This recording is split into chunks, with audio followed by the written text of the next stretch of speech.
Magandang tanghali Pilipinas. Kinausap po kahapon, kagabi ni Presidente Rodrigo Roque Duterte ang taong bayan para sa kanyang regular Talk to the People address. Ang paglabas po ng ating Pangulo ay patunay na ang punong ehektibo ay nananatiling fit, healthy, not to mention mukhang bumata sa kanyang edad. Muling nagpaalala si Presidente na sa mga opisyal ng pamahalaan na alagaan ang pera ng taong bayan sa paglalagay ng safeguards sa pamamahagi ng ayuda. Alam naman natin na walang sinasanto si Pangulo pagdating sa usaping korupsyon. Sibak, sibak, sibak ang kanyang motto. Kaugnay nito, nireport ni DSWD Secretary Bautista na mahigit 1.5 milyon na or 1,757,281 ang nabigyan at nakatanggap ng social amelioration assistance. Nasa 7,000 or 7,351 na individual ang nabigyan ng tulong sa panahon ng crisis or crisis situation mula March 29 hanggang April 12, 2021. At nasa 26,363 naman po ang mga family food packs na ang napamahagi mula March 29 hanggang April 11, 2020. Isa rin sa paalala ng Pangulo sa mga nasa pamahalaan ay gawin ang kanilang trabaho lalo na sa panahon ng pandemya. Sabi nga po ng Pangulo, huwag kayong matakot gumastos. Just follow the rules. Nandiyan ako sa likod ninyo and I will vouch for you if the transaction is legal and right. Sa madaling salita, act faster and move faster. Ito ang direktiba ng Presidente. Makikita natin na sa naging aksyon ng Pangulo sa PhilHealth, in-report sa Pangulo ni National Task Force Chief Implementer Secretary Galvez ang pagbayad ng PhilHealth ng halos 10 bilyon na pagkakautang sa mga ospital. Itong desisyon nito ang isa sa isinakaso ni Presidente habang ang kanyang mga kritiko ay nagpapakalat ng masamang chismis sa kanyang kalusugan. Dahil sa direktiba ng Presidente sa PhilHealth, nabayaran ng mga hospital, nangako naman ng mga hospital natin sa NCR, Region 3, Region 4A, na mag-expand sila ng ICU beds at COVID bed capacities. Dagdag pa ni Secretary Galvez, meron tayong 1,395 ICU beds at ang pangangailangan natin para sa severe at critical cases ay nasa 2,000 kama. Makakasama rin natin po maya-maya lamang si DPWH Secretary at Isolation SAR Secretary Villar para magbigay ng updates ukol sa mga karagdagang mga bed capacities. Tungkol naman sa sinabi ni Presidente na i-waive niya ang kanyang slot sa pagbabakuna, ito ay personal conviction ng Pangulo habang kulang pa po ang ating mga bakuna. Mauna na ang taong bayan, tsaka na po siya. Sa ibang bagay, binati naman po ng ating Pangulo ang ating mga kapatid na Muslim sa okasyon ng Ramadan al-Mubarak. Nagbigay ng mensaheng ating Pangulo at hayaan ninyong basahin ko ang ilang bahagi ng presidential message. The entire nation joins our Muslim sisters and brothers as we commemorate the revelation of the Quran to the Prophet Muhammad. One of the 5 pillars of Islam, this period of fasting reminds us of the value of sacrifice, obedience and charity in our daily lives. As we mark this holy occasion, I ask everyone to promote solidarity among all Filipinos by manifesting faith through action and by fostering peace, hope, and unity as we face the most challenging of times. Dito po natatapos ang ating presentasyon. Kasama po natin ngayon ang ating NTF Chief Implementer and Vaccine SAR Secretary Carlito Galvez, ang ating NTF Deputy Chief Implementer and Testing SAR Sec Vince Lizon at ang ating DPWH Secretary and Isolation SAR Mark Villar. Unahin po natin si Secretary Galvez. Sec, ano pong latest update pagdating sa ating mga bakuna? The floor is yours, Secretary Galvez.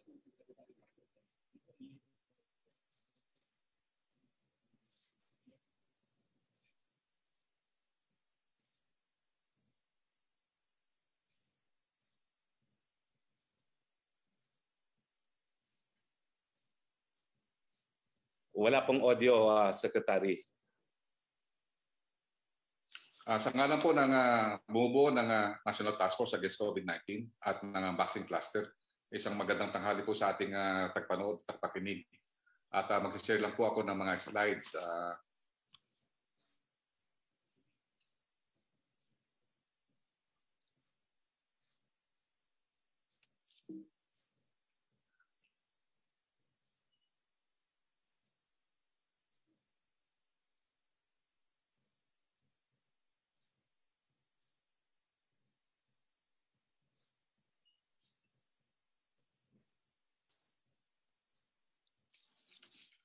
Kagabi po, nag-report po tayo sa ating vaccine rollout at ito po ang ating nireport po na sa ngayon po, tayo po ay pangatlo na po sa buong ASEAN region.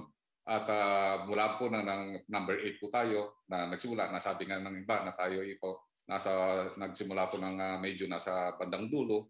Pero sa ngayon po ay nasa pangatlo na po tayo. At meron na po tayong 1.2 na million na vaccinate na po. Meron na po tayong 1,202,297 na na-vaccinate po. Nagsimula po tayo ng March 1 until na nagkaroon po tayo ng April 12 po. Dadako naman po tayo sa ating mga negosasyon. Sa Sinovac po, tuloy-tuloy po ang pagdaloy po ng support ng Sinovac. 25 million po ang ating ongoing negotiation. Sa AstraZeneca, meron po tayong 17 million at ito po darating this coming June. Ang Moderna po, meron po tayong 13 million doses sa government procurement at meron naman po tayo na 7 million para sa private sector. Ang Novavax, inuulit ko po, meron po tayong 30 million doses at meron po tayong negotiate po ngayon na 15 million doses for private sector and LGU. Sa Johnson & Johnson, papipirmahan na po natin ang ating kontrata, supply agreement sa 6 million doses at ang Gamaleya po at malapit na rin po tayo magkaroon ng pirmahan sa 20 million doses. At ang magandang balita po ay nagkaroon po tayo ng renegotiation with Pfizer at tinitingnan po natin na baka magkaroon po ito ng kaganapan dahil nagkaroon na po ng favorable tinatawag nating comment ang ating DOJ for the indemnification at saka immunity clause. So naroon po, mayroon po tayong ninegotiate na more or less 20 to 40 million at pagka nagkaroon po ng magandang result ang bilateral agreement po natin ay meron po tayong more or less na 2.4 million na COVAX na bibigay ang Pfizer. Isa to po sa pinakamalaki na ibibigay na Pfizer sa COVAX. At yung magandang pong balita po yan na pagka once na nagkaroon po tayo ng magandang negosasyon sa bilateral. At ngayon po, ito po ang status ng ating rollout and deliveries. At sinabi po kanina na meron na po tayong 1,053,000 na Filipinos already being vaccinated. And tuloy-tuloy po ang ating vaccination at meron na po tayo ng mga second doses at meron na po tayo na vaccinate na mga from senior at saka mga mayroong comorbidities. Sa ating April deliveries, on time pa rin po ang 2 million na delivery natin. Dumating po ng last Sunday ang 500,000 at darating po sa April 22 another 500,000 from Sinovac. And April 29, meron po tayo another 500,000 to make it 1.5 million. And then in-expect po natin na meron po din po tayo na 500,000 na Gamaleya this coming April. At sa may delivery, meron din po tayo na inaasahan na 4.19 million at darating po ang Moderna. At meron na rin po tayo na dito sa June, tuloy-tuloy na rin po, meron tayo ng steady supply until such time na mag-stabilize po at masecure po natin ang ating mga deliveries this coming July until December. So ito po ang ating pong simultaneous vaccine na ina-administer po ngayon. Sa Metro Manila po, ginagawa na po natin ang A1 plus, A2 and A3 starting pa noong March. And then yung ibang mga areas na binigay natin, yung 500,000, nagkaroon na rin po tayo ng tinatawag nating leeway at flexibility na ang mga LGUs ay magkaroon po ng tinatawag natin na simultaneous vaccination. This coming May, naulit po namin na baka magkaroon na po tayo tinatawag na additional vaccine na rollout na magdadagdag na po natin yung A4 at saka yung A5 kung meron po tayong mga succeeding na manggagaling po sa COVAX. Just in case magkakaroon po tayo ng mga limitations, we will still continue yung A1 plus A2 and A3. And then the coming July, na magkakaroon na tayo ng secured and steady supply, ay maaari na po nating bakunahan ang general public at saka mga adult population starting on July. So meron po nagsasabi na talagang baka hindi natin makaya dahil kasi ang ating pong target ay during our target sa July at saka sa August ay magkaroon po ng tinatawag nating weekly na 1 million to 2 million. Ito po ay nakikita po natin na sa pagtulong ng ating mga private sectors at tulong-tulong ng LGU at saka national government, kaya po natin po yan. Dahil nakikita po natin yung model na ginawa po ng Boston Consulting Group ay makakaroon po tayo ng mga mega vaccination site at saka meron tayong tinatawag na middle-sized na vaccination site at saka mobile site. Pagka na-combine po natin po yun, ay kaya-kaya po natin na magkaroon po tayo ng vaccination all throughout or throughout the Philippines. Magkaroon po tayo ng vaccination ng 500,000 a day, considering that we will be activating more or less 4,500 vaccination sites. And we will activate more or less 25 to 50,000 po ng mga vaccinators. So ang ano po ng ating initial na limang major hospitals, sila po ay magdedicate ng 17 na private sector vaccination sites sa NCR. And also they will dedicate 32 teams. And all in all, they're promising to have 100,000 jobs in first 30 days. Sa 5 hospital lang po ito. Kung mayroon po tayong magkakaroon po tayo ng mga tinatawag natin mga 100 hospital nationwide, malalaki po yung ating lalaki po ang ating volumes na makakaroon ng vaccination. Dito lang po, Spox, at maraming po salamat. Over to you. Maraming salamat, Secretary Galvez. Puntahan naman natin si Deputy Chief Implementer and Testing SAR, Secretary Vince Dizon. Sir, napatupad na po ba natin yung mas pinainting nating testing na gamit din po ang antigen? At paano po yun? Pag ginamit na natin ang antigen, integrated lang bang resulta ng antigen sa total positive cases natin or magkakaroon tayo na hiwalay na bilang? The floor is yours, Secretary Vince Dizon. Maraming salamat, Spokesperson, Secretary Galvez, Secretary Villar. Opo, no? Unang-una po, gusto ko lang pong i-report na kanina pong umaga, kami po ni Secretary Greg Honasan ng DICT ay nasa San Juan para i-launch yung ating integrated system for vaccination. Ito po ay sinimulan natin sa bayan ng San Juan at pinakita po kung gaano kabilis at gaano ka-integrated na yung sistema. Sinabi nga po ni Mayor Francis Zamora na yung dating 20 minutes bawat tao para mabakunahan, dahil po sa sistemang in-install po ng DICT, ito'y nakalahati po, naging 10 minuto na lang. At ito po ay mga ehemplo ng mga dashboard o mga report na pinakita na rin ni Spokesperson. Ito po ay updated as of April 13, 9 a.m. ngayong umaga po.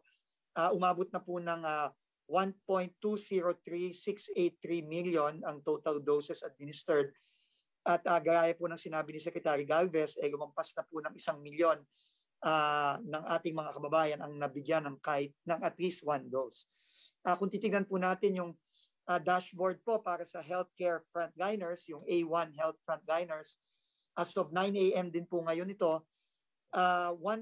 mahigit 1 million doses na po ang na-administer, no? Kasama na po dyan ang first and second dose. Pinapakita po talaga na napaka-importante ng ating mga A1 Health Frontliners. Nangunguna po, makikita din po ng mga kababayan natin ang data per region.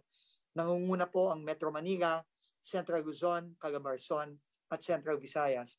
At pinakita din po ito kanina, mga LGU naman po sa NCR, as of 9 a.m. today, almost 300,000 na po ang na-administer ng ating mga LGU sa Metro Manila. Nangunguna po ang City of Manila, Quezon City, Caloocan, Parañaque. Sa testing naman po, Spokesperson, importante po makita natin na talagang rina-ramp up po talaga natin ang testing natin, lalo na sa NCR Plus.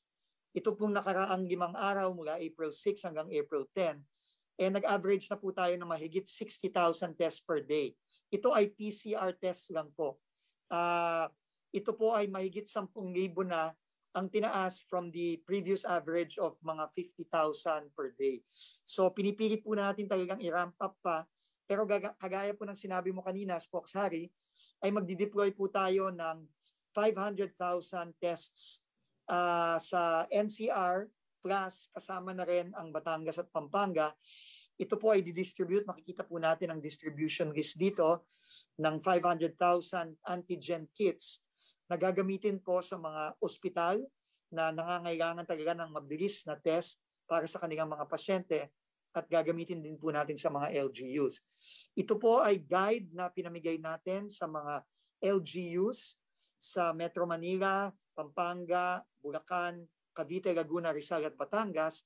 Ito po makikita nila, simpleng-simple lang po, sino po ang mga dapat i-test, sino ang maaring magsagawa ng test, saan dapat gawin ang antigen testing, at yung pag-report po na napaka-importante, no? Dahil ito po ay idadagdag natin sa mga ginagawa nating PCR, lalo na dito sa NCR+.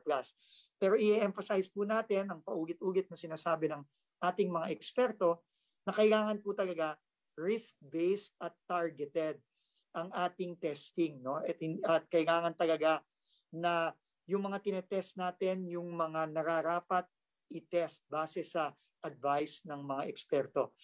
Bawat po LGU ay bibigyan natin ito at ipamimigay po nila ito sa kanilang mga BHertz at kanilang mga barangay healthcare workers na magsasagawa nitong antigen tests. Magpapahabol lang po ako, Spoxari. Ako po inatasan ni Secretary Galvez na sabihin din po ang mga kailangan nating gawin, no, habang nandito tayo sa ECQ at MECQ. At ang unang-una po na i-report po ng detalyado ni Secretary Villar, yung pag-expand po natin ang ating healthcare capacity. Pero dahil nga po sa ginawa ng ating Pangulo na pagtulak sa PhilHealth natin na bayaran ng substantial amounts ang ating mga ospital, pati yung level 1, level 2 at level 3 hospitals sa NCR+. Dahil po dyan, nakapagdagdag po ang ating mga ospital ng 171 ICU beds. Magdadagdag din po sila ng 1,245 moderate and severe beds. At tutulungan po sila ng ating DOH sa pagdagdag ng staff.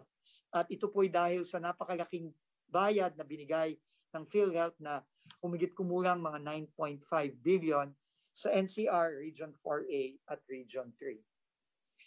Ikalawa po, ang ating mga LGUs po, ang mga hospital na under sa ating mga LGUs ay naglabas na rin po ng kanilang commitments. Nanguna po ang QC, Taguig, Caloocan, Manila, Pasay, Valenzuela, San Juan, Navotas, Makati, Muntinlupa at Malabon.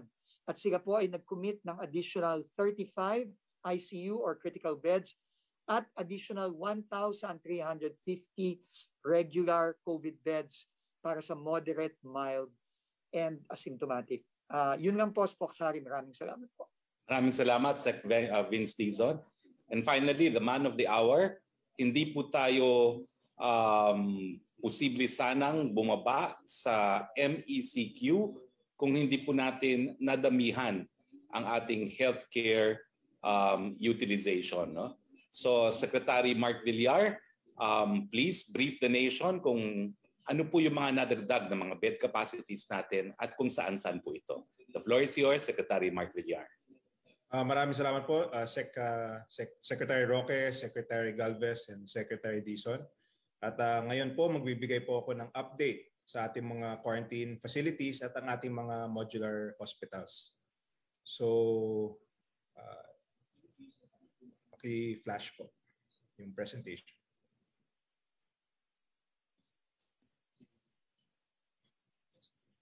Maraming salamat po. So ito po, ngayon ito po yung nagawa na natin at ito by April. So meron din mga ongoing, pero by the end of April, meron na po tayong modular hospitals na 15 units na may 516 bed capacity.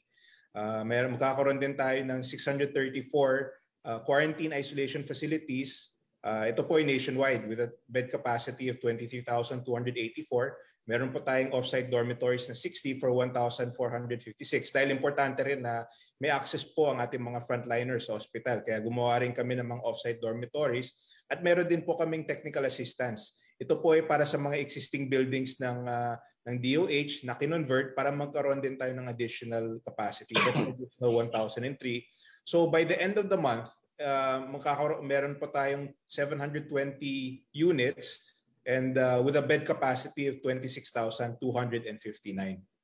So nakita po natin yung pinaka-recent is the modular hospital sa QI with 110 bed capacity at kumpleto po para sa mga severe and ICU patients, may sariling oxygen supply and design po talaga siya para sa treatment ng ating mga COVID patients. Next slide please.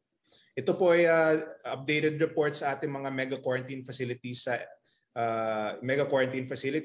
So sa NCR po, we have 1,543 bed capacity at sa ngayon 61% ang occupancy rate natin. Meron din tayong mega quarantine facility sa Region 3 which is 1,047 na may 77.94% occupancy. Meron din tayong sa 4A sa Calamba which is 401 na may 71% capacity. And sa Cebu City, meron din tayo 130 bed capacity na may 4.62% occupancy. Next slide, please. Ito po yung nationwide, ang ating bed capacity. Kasama na po yung ginawa po ng mga LGU. So, ang total bed capacity natin nationwide is 128,037. Ang occupancy rate nationwide ay 17.4%. Pero kung titingnan po natin ang chart, makikita po natin na 66% na ang capacity sa NCR. So, ang pinakamataas na capacity na sa NCR, may out of 6,985 total beds, may occupancy na 4,622. Kaya medyo dito kami nakatutok dahil sa NCR po ang pinakamataas na occupancy rate. Next slide, please. So ito mga pictures po yung nagawa natin. Makikita nyo po dito yung ito yung mga mega quarantine facilities, yung kinonvert natin yung sa Laguna, yung Alonte Sports Complex, yung PICC at Rizal Memorial. Ito po yung mga existing na kinonvert. At dito po yung isa sa mga recent na ginawa natin sa may Jokno Boulevard sa Pasay City. Ito ay standalone quarantine facility using container vans. Next slide, please. Ito po yung mga dormitories. So makikita nyo po, kompleto po yung mga facilities ng dormitories which has nationwide nakagawa na po tayo ng 1,456. So kompleto po ang facilities. Ito po ay para sa ating mga frontliners. Siyempre, yung iba hindi nakakauwi. So kaya may need talaga ng gumawa ng mga off-site facilities para hindi rin sila mahirapan. So, kita nyo po kompleto, may kitchen and of course may entertainment facilities also. Next slide, please. And of course, ito yung mga nagawa ng mga modular hospitals. Ito po yung nasa Batangas. May ginawa kaming modular made using container vans. At ito po ay negative pressure, may sariling oxygen, may sariling private room. So it operates as a hospital at makakadagdag ito sa capacity natin, ICU capacity, and of course severe case, moderate to severe case capacity. Next slide, please. Ito po picture ng recently na operationalize. Ito po ay sa Quezon Institute. So you can really see it's a fully operating hospital complete with ICU facilities and already it's being utilized by the DOH. Next slide, please. So ang natapos na po, yung binanggit ko po kanina, yung 5 units sa Quezon Institute na 110. Meron po tayong isang unit sa lung center na completed na with 16 bed capacity. Meron din sa Jose Rodriguez with 22 bed capacity. Meron kaming ongoing na matatapos within the month, isang sa NKPI for 60 bed capacity, dalawang unit sa Batangas City for 44. So yun pong madadagdag sa existing capacity. At ito po ay meron tayong magsisimula at matatapusin po namin by next month. So ang maging additional capacity natin ay 44 sa Quezon Institute, 110 sa Lung Center, meron po tayong 44 sa Southern Philippine Medical Center, 22 sa Quirino Medical Center, 22 sa Hospital ng Maynila, at 22 sa Pasig City General Hospital. So minimum, we'll be delivering within this month additional 104 rooms. By next month, in NCR, we'll be delivering additional 210 rooms. Hindi pa po kasama yung mga binanggit po ni Secretary Vince Dizon kanina, yung mga facilities that are in private, yung enhancement dahil sa pag-release ng funds ng PhilHealth, and pati yung mga facilities ng DOH na i-operationalize nila sa mga existing hospitals. So aside from the modular, we will also be utilizing existing facilities and upgrading them to increase the bed capacity. So within this month and next month, malaki ang madadagdag po sa ating ICU and of course moderate to severe hospital bed capacity. Next slide. So ito po yung mga plans. Siguro we can pakita na lang, ito po yung mga site plans ng ating mga gagawing mga modular facilities. Yan. So yun lang po, marami pong madadagdag po sa mga modular facilities natin. Ito po ay minimum.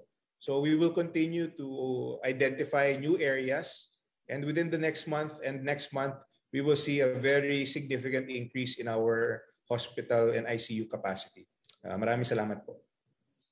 Maraming salamat, Secretary Mark Villar. Simulan na po natin ang ating open forum with the Malacañang Press Corps. Go ahead, Yusek Roque. Yes, good afternoon, Secretary Roque, at sa ating po mga bisita. From Laila Salaverry of Inquirer, base daw po, based on the President's statements on Monday, does he no longer plan to be vaccinated against COVID? Well, panandali ang sentimiento po ni Presidente yung sinabi niyang kahapon na habang hindi pa sapat po ang mga bakuna, hahayaan na muna niya na mauna ang ating mga kababayan bago siya. So I hope that will change po dahil parating naman po yung mas maraming mga supply lalo na sa mga buwan ng Mayo at ng Hunyo. What happens daw po now to the plan for him to get the shot publicly in order to boost public confidence in vaccination? Is this no longer a government priority? A similar question po ito ni Chris Jose ng Remate, Danes Capanti ng GMA News Online at ni Pia Ranyada ng Rappler.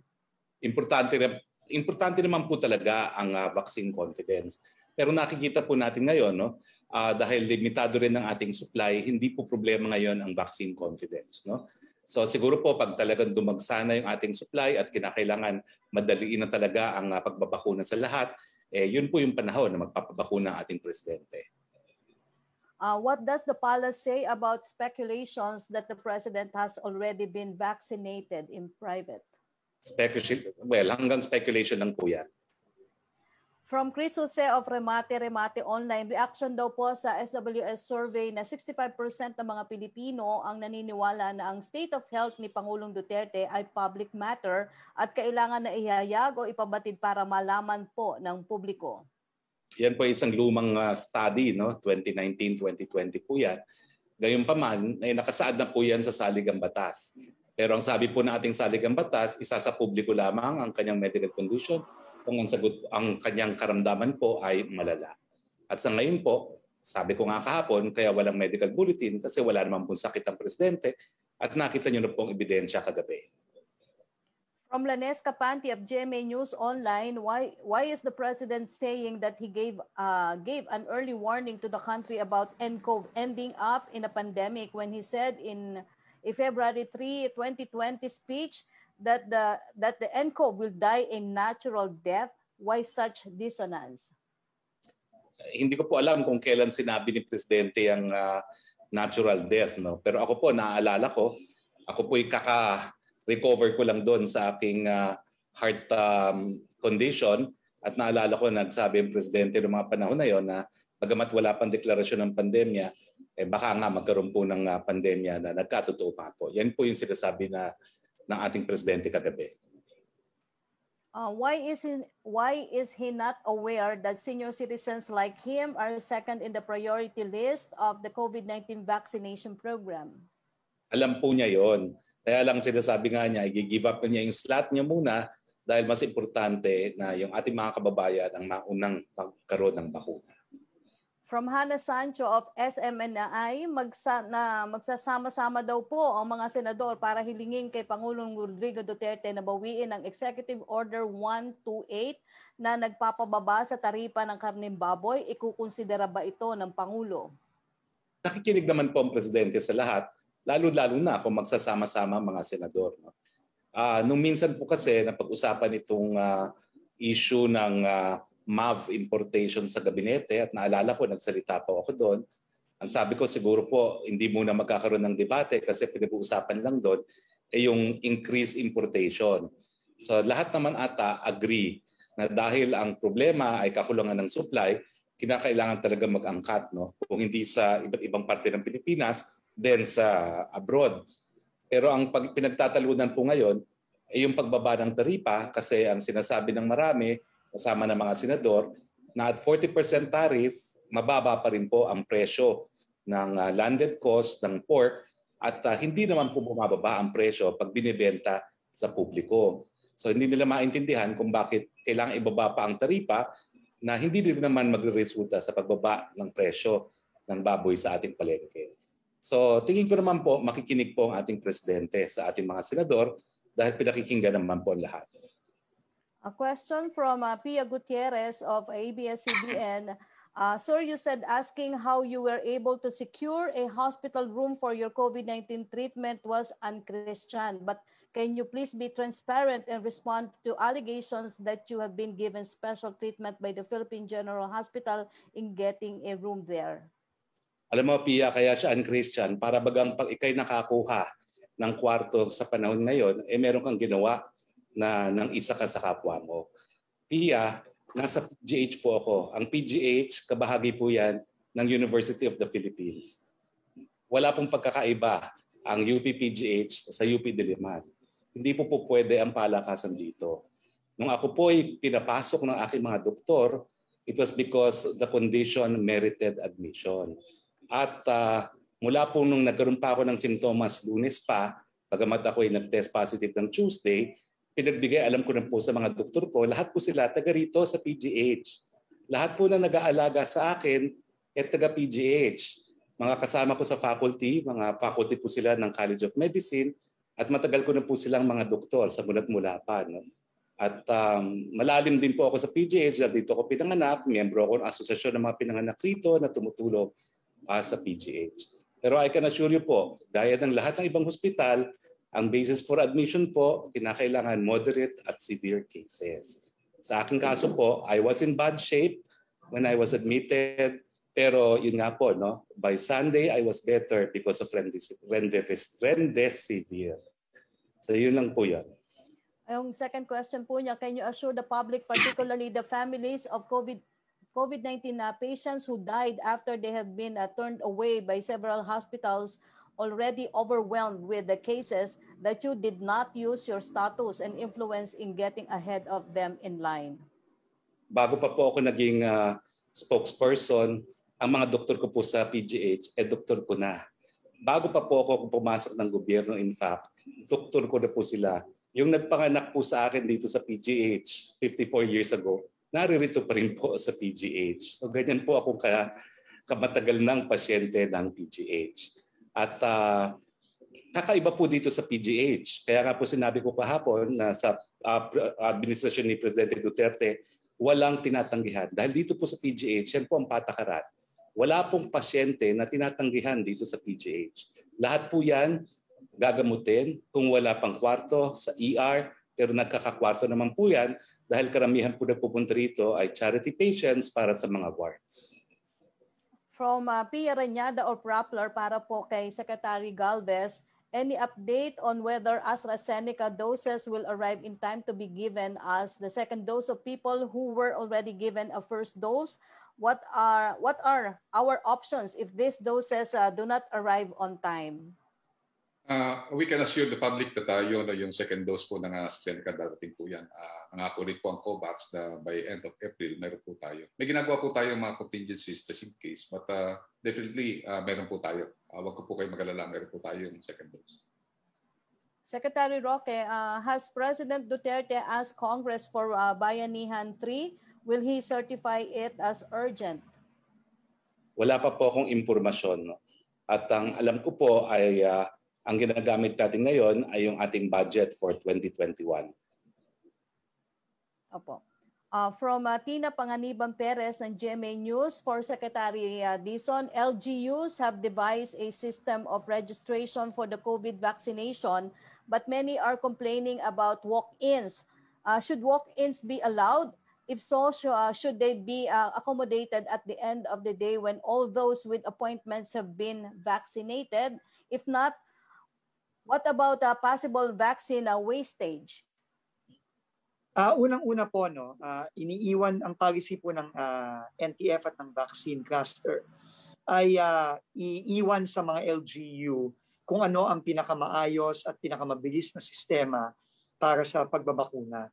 Ngayon, may mga LGU na pinapayagan ng walk-in pero higit sa karamihan ay hindi pinapayagan ng walk-in. Ang dahilan dito is importante kasi yung pre-registration. at para masigurado na talagang sumusunod ang lahat sa prioritization natin.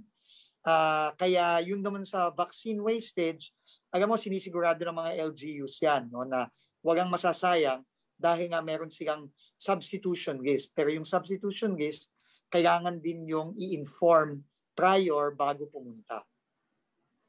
Opo. From Melam Las Moras ng PTV, may we know the schedule of President Duterte this week? Sa pahayag daw po ni Senator Bongo, sinabi niya nga may nakatakdang pag-uusap sina Pangulong Duterte at Russian President Vladimir Putin. Kailan kaya ito at sa paanong paraan? Can you please elaborate kung ano po ang inaasahang tatalakayin nila, Secretary Roque? Well, since ang galing na rin po naman kay Senator Bongo, paunawa po kasi ang schedule po talaga ni Presidente classified as secret. No? Pero since sinabi na rin naman ni Senator Bongo, I can confirm, may usapin po sa telepono ang ating Presidente at ang Presidente ng Russia. So yun lang po ang aking masasabi. I cannot even say kung kailan po. No? Pero that is because it was previously mentioned already by Senator Bongo. Opo. Ano ang mga gagawing hakbang ng gobyerno para mas mapabilis pa ang pamahagi ng ayuda sa NCR Plus? Posible kaya ang house-to-house distribution? Well, nakiusap na po ang ating Presidente sa ating mga mayor. Ang importante po dahil hindi nga nakapagtatrabaho ang ilang sa ating mga kababayan, sana po mapabilisan hanggat maaari ang pagbibigay ng ayuda. Bagamat naintindihan din ni Presidente ang mga subok dyan dahil na po iniiwasan natin ang pagtitipon-tipon ng ating mga kababayan. From Ivan Mayrina ng GMA News for Secretary Villar, one of the strategies to decongest hospital is by utilizing TTMFs for mild and asymptomatic which compromise the bulk of our cases. What is the current status daw po ng TTMFs? In terms of conduciveness for mild and asymptomatics to seek them, are there enough? Are they equipped and properly manned?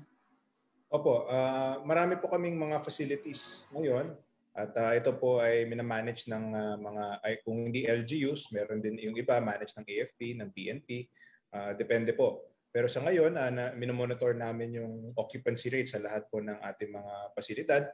At binanggit ko po kanina sa NCR medyo mataas, 66%.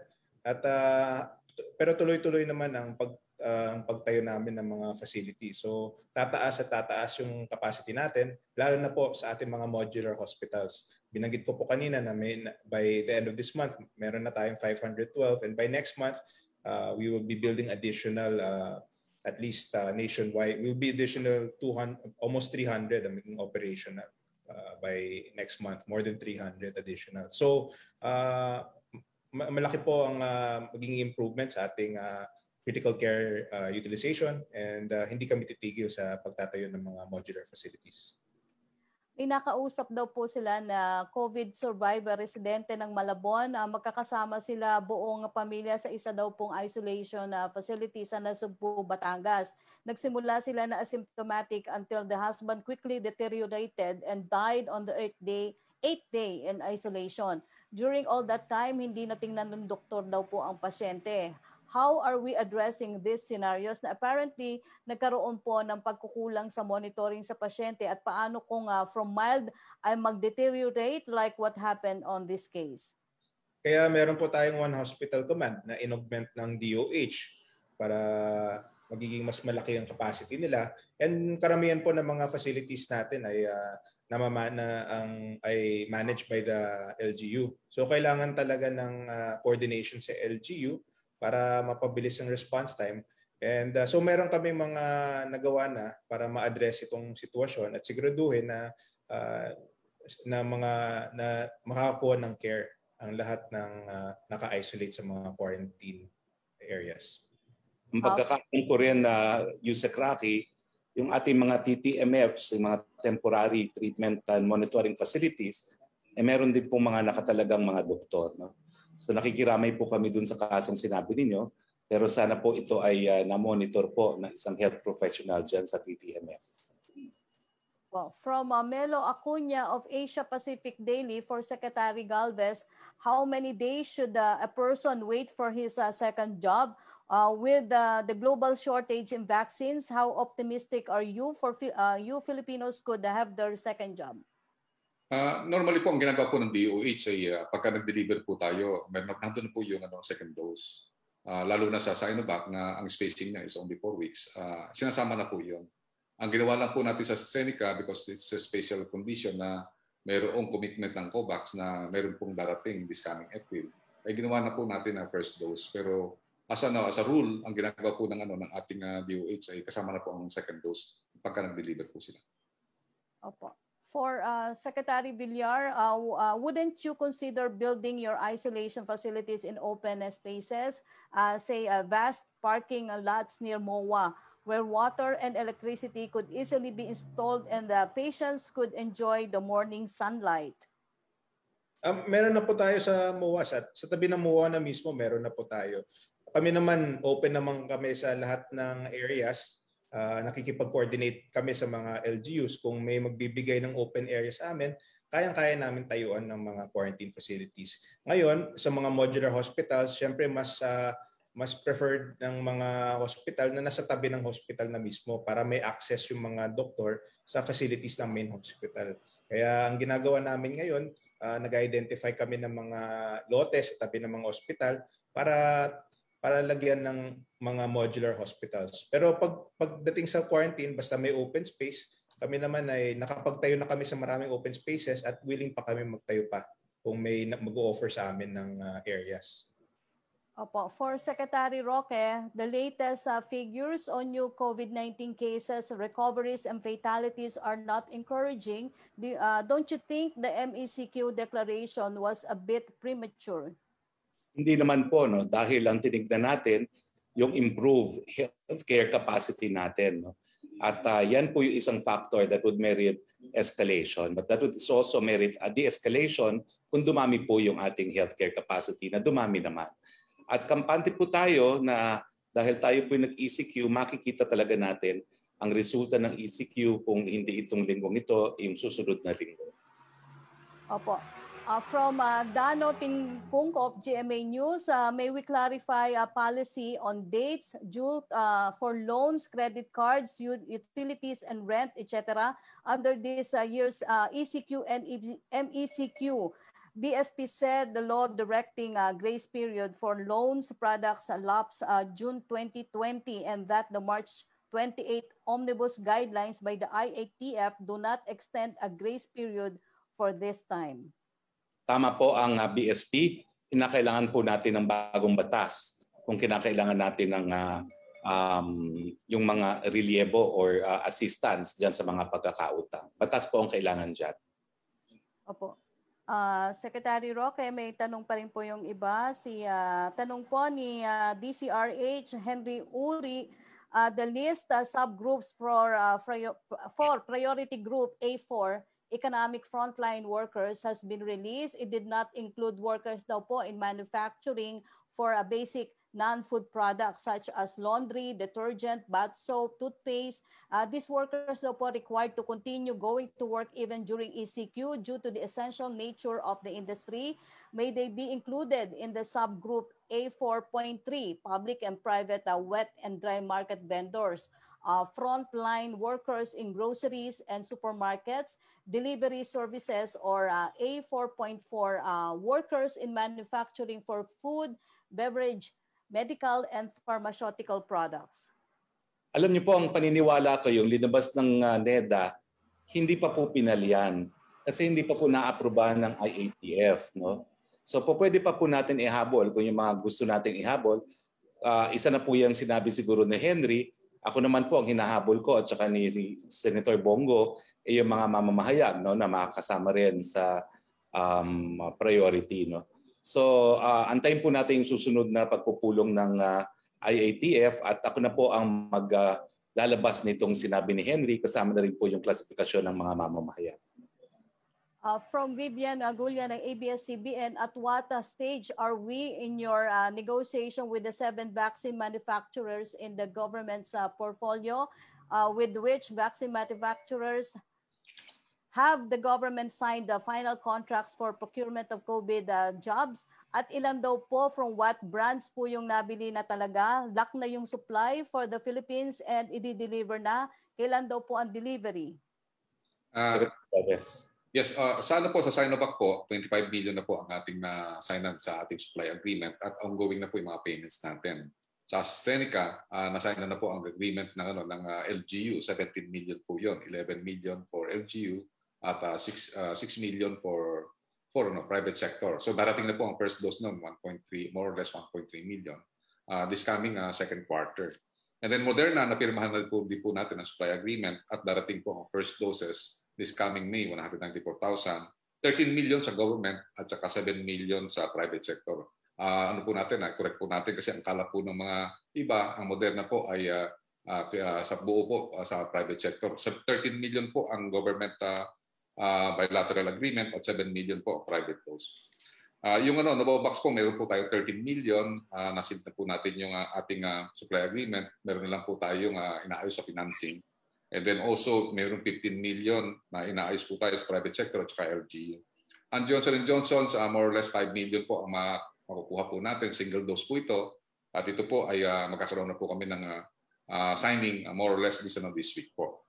Ang Gamaleya po ay may 20 million na po at natatanggap na po namin ang supply agreement. And we are about to sign this agreement for 20 million. And then yung Pfizer, napirmahan na po namin yung COVAX, yung COVAX indemnity clause kami ni Secretary Duque, Secretary Roque, Secretary ng Finance, si Secretary Dominguez, at saka ako po, napirmahan na po ang COVAX indemnity clause.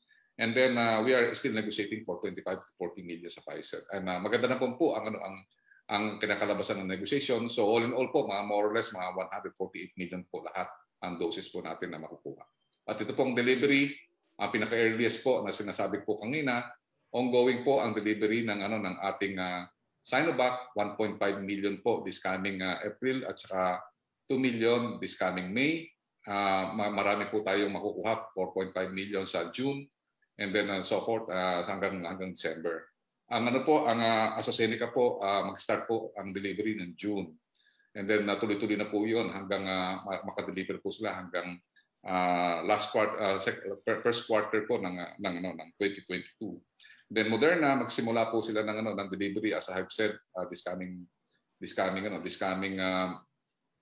May. And then ang karamihan po ng kanyang delivery is sa third quarter at sa fourth quarter po. Ang Novavax third quarter at fourth quarter po ang kanyang delivery. Ang Johnson & Johnson ganoon din po third and fourth quarter.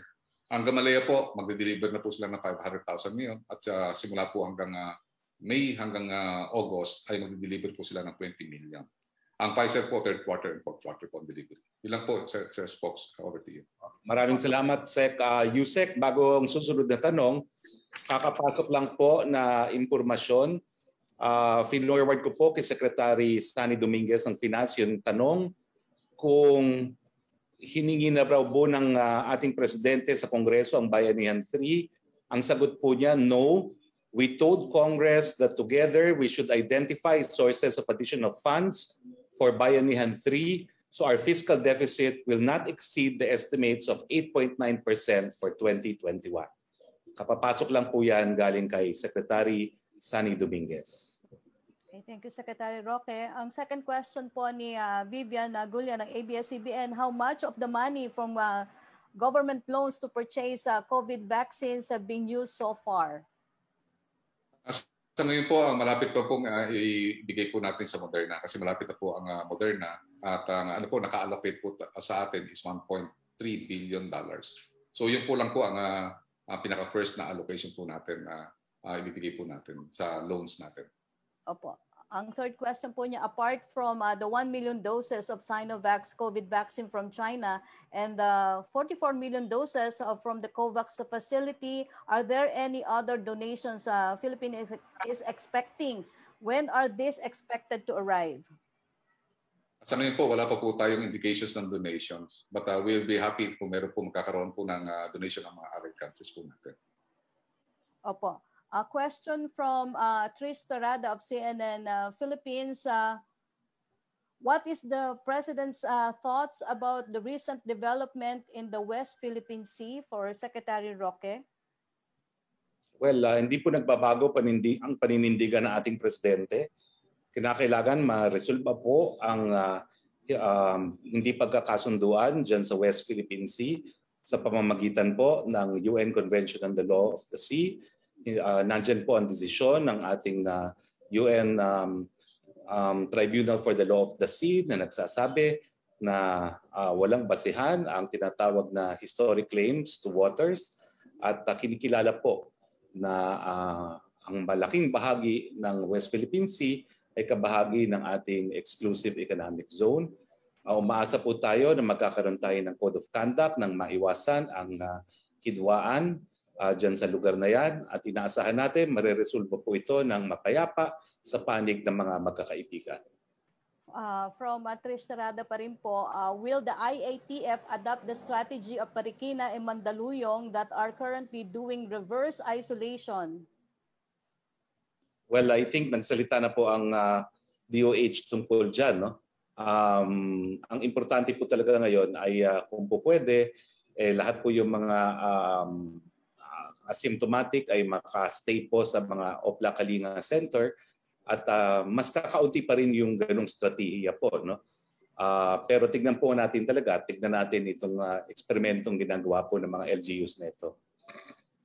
From Sama Danilla ng Business Mirror, for Secretary Roque or Secretary Galvez daw po, ano na po ang existing utilization rate ng existing large quarantine facilities like the Rizal Memorial Sports Complex facilities? May projection po kaya ang government kung kailan mapupuno ang existing quarantine facilities kung magpapatuloy po ang over 10,000 new daily COVID-19 cases sa coming days? Sino kaya may datos nito? Parang may datos na pinakita kanina si Sec Mark. Para ulitin ko yung sinabi, yung present ko po kanina, yung sa ating mega quarantine facility. Sa ngayon, ang namomonitor namin na 61% ang capacity dito po sa NCR. At kami naman po, marami po kami naka-line up na quarantine facilities at modular hospitals. So tataas din ang capacity natin at habang kahit na tumaas yung rate ng COVID, magtatayo pa rin kami ng maraming facilities over the next month. Kaya nakatutok kami dito sa occupancy at asahan nyo naman po na walang tigil ang aming pagtatayo ng additional capacity. For Secretary Roque, may another round po kaya ng assistance na ipoprovide ang national government sa areas covered by MECQ? If yes, magkano po ang budget for this at saan po kukuning ang funding for this? Ang sabi nga po ni Secretary Dominguez, humahanap pa po tayo ng potential sources of funding para hindi po masyado tumaas yung ating deficit, yung ating budget deficit. Ang gusto po natin ay magkaroon ng fiscal deficit na hindi po lalampas ng 8.9% for 2021. Humahanap pa po ng pondo. For Secretary Galvez po, na-finalize na po kaya ng government ang negotiation with Gamaleya for the purchase of COVID-19 vaccines? If yes, magkano po ang gagastusin ng government for the said purchase at kailan po ito expected ma-deliver? Sana po natin baka this coming 2 to 3 days mapipirmahan na po natin kasi naibigay na po yung format ng supply agreement. Ibig sabihin na-clear na po doon sa Russian Defense Direct Investment Fund. And nakita po natin yung delivery niya. Mag-start po ngayon ng 500,000 and then it will continue until such time na magkaroon po tayo ng full deliveries. So ang po natin yung sa price, very affordable po ang price. Nakikita po nasa tinatawag po natin na majority ng mga mga vaccine po natin ay nasa within $10 to $12 po. Nandun po siya na hindi po po ang exact po natin dahil kasi po naman nakaano po kami ng CDA. Hindi po namin po pwedeng maibigay po yung exact cost at saka yung date ng deliveries at saka yung exact mode. Thank you, Secretary Galvez. Secretary Roque, thank you. Secretary Vince, Secretary Villar, salamat po. Maraming salamat dahil wala na po tayong mga katanungan. Maraming salamat po kay Secretary Carlito Galvez, Secretary Vince Dizon, Secretary Mark Villar at Yusek Roque. Maraming salamat. Maraming salamat din sa ating mga kasama dito sa Malacañang Press Corps. Siguro po konting update lang sa ating kondisyon. sinabihan na po ako that I should arrange for a TTMF beginning Wednesday. Naging very epektibo naman po yung remdesivir sa akin. Pero ang binabantayan po talaga nila ngayon, and I'm wearing for 24 hours an ECG machine, yung epekto ng remdesivir sa puso. No? So, but other than that po, we are fit to transfer to a TTMF. Anyway, sa ngalan po na inyong Pangulo, Rodrigo Roa Duterte, ito po ang inyong Spox ang sasabi, Pilipinas, kakayanin natin itong COVID-19, hindi tayo magpapatalo sa COVID-19. Magandang hapon po at hanggang sa Webes.